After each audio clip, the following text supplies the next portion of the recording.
Momento de oração com Dr. Bezerra de Menezes. Mensagem do livro Entre a Dor e o Amor. Psicofonia recebida pela médium Shirlene Soares Campos no Núcleo Servos Maria de Nazaré. Interpretada por Lucas Santana. Música executada pelo violonista Ranieri Guimarães.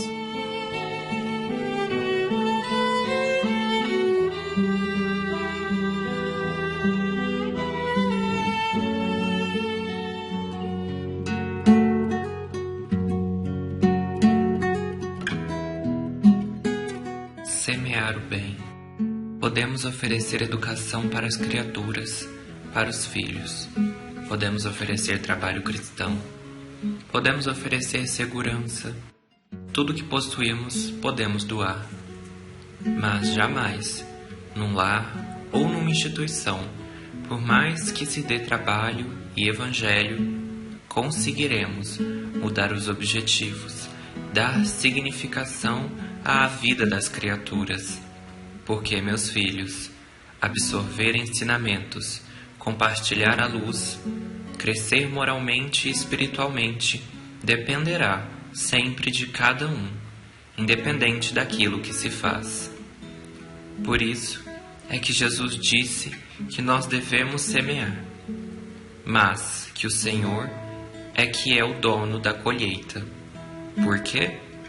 Porque muitos trabalham, mas não crescem moralmente. Porque muitos se educam e são péssimos profissionais. Porque muitos possuem bens materiais e vivem nas misérias morais. O nosso dever, onde quer que estejamos, no lar, na sociedade, na abençoada instituição cristã, é oferecer sempre o melhor, realizar sempre o máximo, mesmo que isso requeira sacrifícios, renúncias e decepções.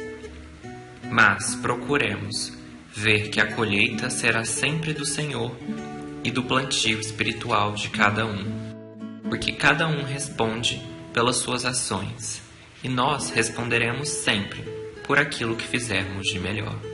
Portanto, meus filhos, não culpem famílias, nem culpem instituições pelos desregramentos e pelos problemas que possam ocorrer em lares, em centros, em igrejas, em assembleias, porque, na verdade, cada um recebe e doa de acordo com aquilo que já traz dentro da própria alma. Podemos semear muito, mas a semente seleta, só aquele que realmente é cristão sabe semear, e Deus sabe colher.